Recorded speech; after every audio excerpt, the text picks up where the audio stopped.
ẹ̀yin èèyàn mi ó tún ti ṣẹlẹ̀ ọ̀rọ̀ wàhálà ta ni yóò jẹ́ ipò state chairman Nurtw ní Lagos State tí MC Oluomo àti Tafa Sego ń fà mọ́ ara wọn lọ́wọ́ ó ti di ti Koko Zaria báyìí o pẹ̀lú bí àwọn èèyàn ṣe ń fún Koko Zaria ní gbàgbós ní left and right lórí ọ̀rọ̀ ipò state chairman tó wà ní àárín MC Oluomo àti Tafa Sego.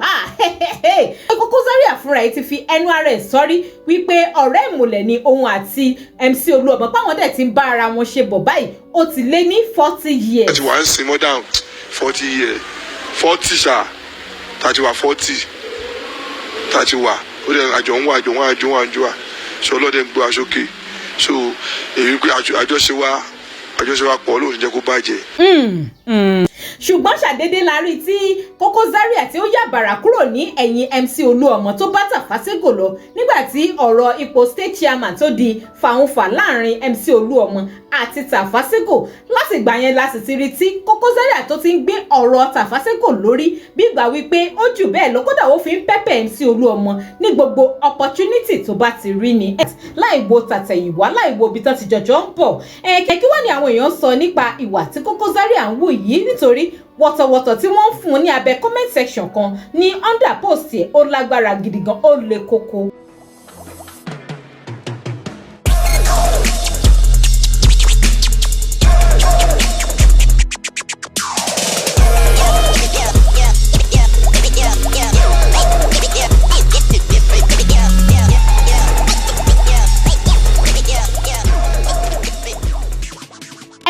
Sórí ìkànnì Digi Naija Television ẹ jọ̀ọ́ ẹ máa bá mi tẹ subscribe button tó wà ní abẹ́ fídíò yìí tẹ́yin bá ṣe ń wò mí fún ìgbà àkọ́kọ́ ẹ má sì gbàgbé láti máa bá mi like fọ́nrán yìí kẹ́ fi èrò yín sí comment ẹ sì máa bá mi share kó máa lọ sí gbogbo orí ayélujára. ṣé látìgbà tí ọ̀rọ̀ tani yóò jẹ́ state chairman Nurtw ní Lagos State ti di fàùnfà láàrin MC Oluomo àti Tafa Sego ó ní àwọn ọmọ ẹgbẹ́ kọ̀ọ̀kan ni wọ́n ti ń pitch tent wọn sí ẹ̀yìn ẹni tí wọ́n fẹ́ àmọ́ ó yani lẹ́nu nígbà tí a rí Koko Zaria tó jẹ́ loyalist MC Oluomo tipẹ́tipẹ́ tá a rí tún kàn ṣàdédé yàbàrà kúrò lẹ́yìn MC Oluomo tó sì bá Tafa Sego lọ tí ẹ̀ wo tàtẹ̀yìnwá tó ṣe pé instead gan ó tún wá máa ń lo opportunity tó bá ti ní láti máa fi sub láti máa fi pẹ́pẹ́ MC Oluomo ní gbogbo ìgbà.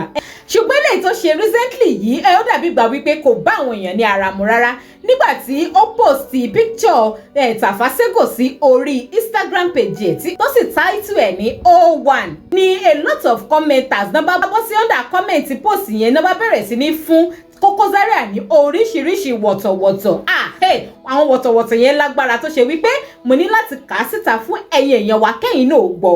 kọ̀mẹ́ntà kan rèé Ìfẹ́dayọ̀ Abíọ́dún ó ní I trust Ajagungbade, he will not still trust you. Shaki dollar ó ní secure the bag wise man ó lágbára o. Kazeem Sodiq ní this ẹ̀gbọ́n sef 4 years go soon complete o ó lágbára o. Official Iceman ní all of this may still be eye service because this is beyond ordinary. ẹlòmíì rèé Budicious ó ní mugu Official Sukopaso ní wàhálà both Sego and Koko can never meet up to MC Oluomo. eléyìí máa lágbára kẹ comment section yìí máa gbóná gidi gan ẹ̀yin èèyàn. ẹnìkan rèé Flyboy no regret ó ní ẹ̀gbọ́n Koko Zaria listening is normal to switch because this life is MPF pin no permanent friends but you lack of orientation. You forgotten that even if you sell your brother the buyer won't trust you. Okay, you believe that Alhaji Mustapha Adekunle will rely on you question mark your name na dey play. ẹyẹ àní kọ́mẹ̀ntì yìí gbóná gidi gan. ẹlòmíì náà sì rèé I am Prince Venture ó ní you no get sense betrayal.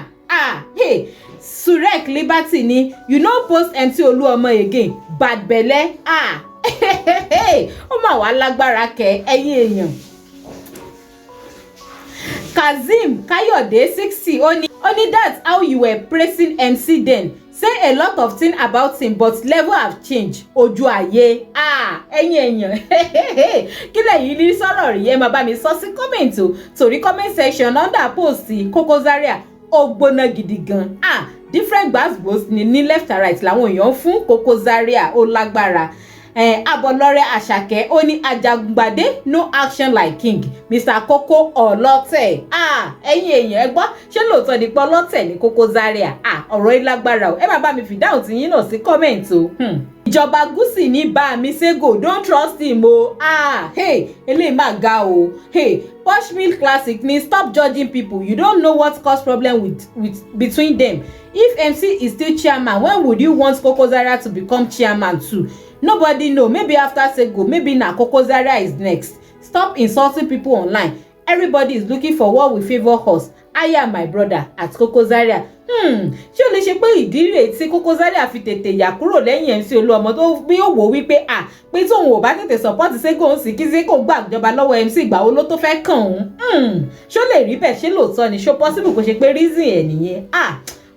Ẹ̀yin èèyàn ẹ máa bá mi fi èrò tiyín náà sí kọ́mẹ̀ntì o ó lágbára. Ọlọ́ba WF ó ní you no get level you no get sense eléyìí ga o. Oríṣiríṣi wọ̀tọ̀wọ̀tọ̀ ló ṣàwà lọ́dà kọ́mẹ̀ntì Koko Zaria léṣù pé ẹni ẹlẹ́ni kan post picture Tafa Sego pé òun support Tafa Sego gẹ́gẹ́ bí 001 àwọn. Ẹ̀yin èèyàn mi ṣe gbàgbọ́sí yóò ti wá pọ̀ jù báyìí. Wàhálà ìta ni ó di state chairman láàrin MC Oluomo àti Tafa Sego ó mà ti ń di ti Koko Zaria díẹ̀díẹ̀ bọ̀ báyìí. Eléyìí lágbára o. Ẹ̀yin èèyàn mi ẹ máa bá mi fi èrò tiyín àtẹ̀yìn ojú tẹ̀yìn náà bá fi rí ọ̀rọ̀ yìí ẹ máa bá mi sọ sí comment kájọ máa takùrọ̀sọ kájọ máa gbé ọ̀rọ̀ yìí yẹ̀ wò. Ẹ má wá gbàgbé tẹ̀yin ò bá ti subscribe tẹ́lẹ̀ ẹ máa bá mi tẹ subscribe button tó wà ní abẹ́ fídíò yìí ẹ like ẹ comment kẹsì máa bá mi share kó máa lọ sí gbogbo orí ayélujára ire o.